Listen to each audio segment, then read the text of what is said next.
Assalamualaikum warahmatullahi wabarakatuh. Ini melanjutkan diskusi tadi karena perbedaan pemikiran ini dilanjutkan kembali. Itu yang mau saya tanyakan ke Gus Yuda itu adalah konsep ini adalah sebuah konsep yang wajib menggambarkan anak tidak boleh berpikir. Semakin berpikir semakin berat. Contohnya berpikir itu adalah contoh ini adalah rambut, dahi, alis, mata. Ini anak tidak boleh berpikir tentang rambut, dahi, menghafalkan. Contoh lagi, kalau anak kecil itu kan nggak pernah berpikir. Ditunjukkan ini teh pada saat gede ataupun pada saat besoknya ditunjukkan warna seperti ini akan langsung menunjukkan teh. Karena anak tidak pernah berpikir.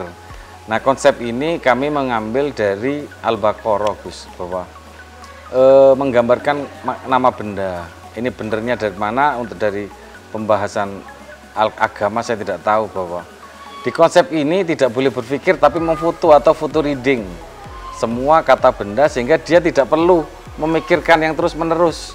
Gambar langsung akan muncul.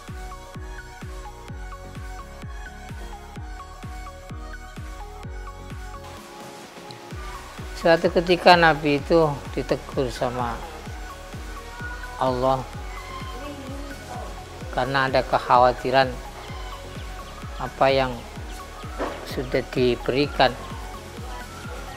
oleh malaikat Jibril tentang ayat yang diturunkan itu dengan mengatakan la tuharrik bihi lisanaka lita'jala bihi inna alaina jam'ahu wa qur'ana fa idza qara'nahu fattabi' qur'ana tsumma inna alaina bayana.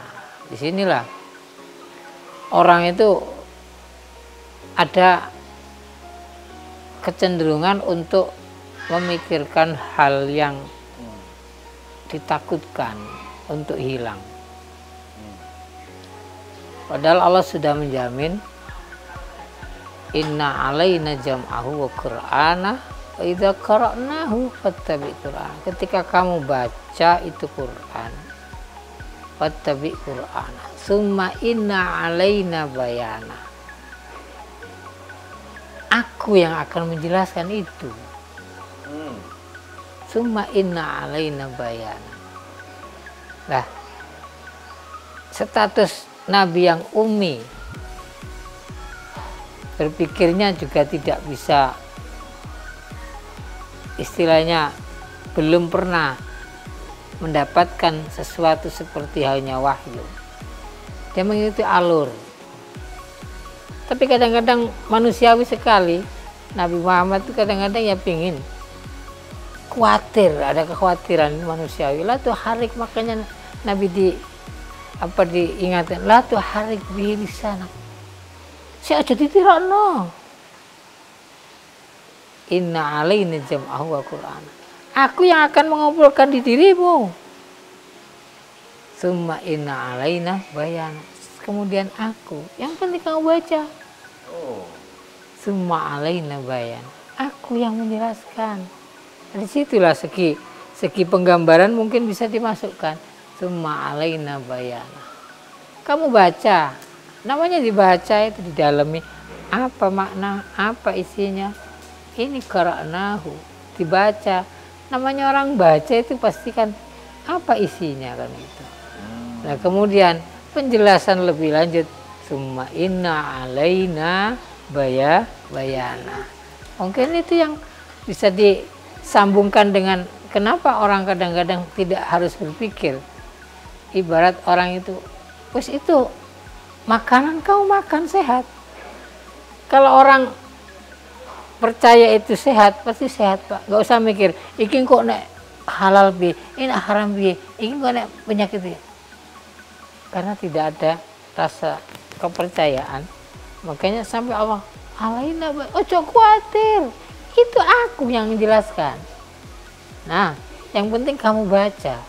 Maka standarnya hobi ini harus itu, baca dulu.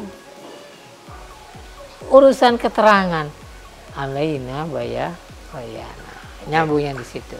Berarti dasarnya kami melakukan tahapan menghilangkan berpikir, itu larinya mungkin endingnya ke Al-Quran itu ya. Memang yang dituju itu.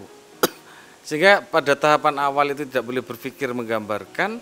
Nanti larinya karena ini adalah endingnya adalah Al-Quran, itu akan bisa tergambar dan terlukis dan menjelaskannya, kesimpulannya akan muncul di otak anak masing-masing ya mungkin.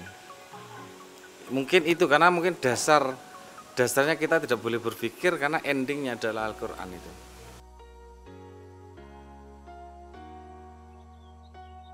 Metode Hobi bukan hanya menghafal, tapi metode Hobi juga menggambarkan dan menghayati, sehingga akan mengubah jiwa, sehingga akan mengena perilaku, akan sesuai dengan pada Al-Quran.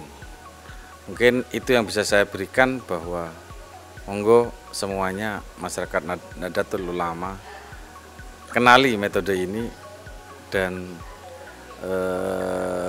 coba metode ini untuk bisa mencintai ke depan. Mungkin itu yang bisa saya sampaikan. Moga-moga ini bisa bermanfaat kajian ilmiah kami dan bermanfaat untuk semua umat, terutama untuk Nahdiyin dan umat Islam yang lainnya.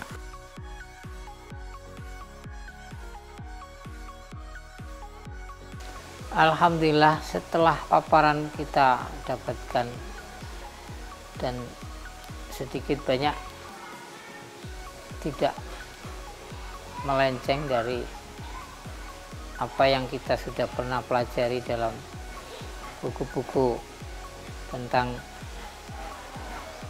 penjagaan Al-Quran dari masa ke masa. Lebih baiknya solusi ini kita manfaatkan sebaik mungkin.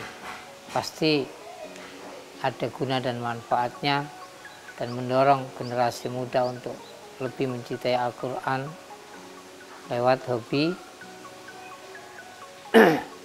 Semoga ke depan semakin banyak orang yang ahli dalam bidang Al-Quran, dikarenakan semakin banyaknya orang yang mencintai Al-Quran karena dianggap tidak menyulitkan pemahaman Al-Quran dengan dibantu metode hobi ini.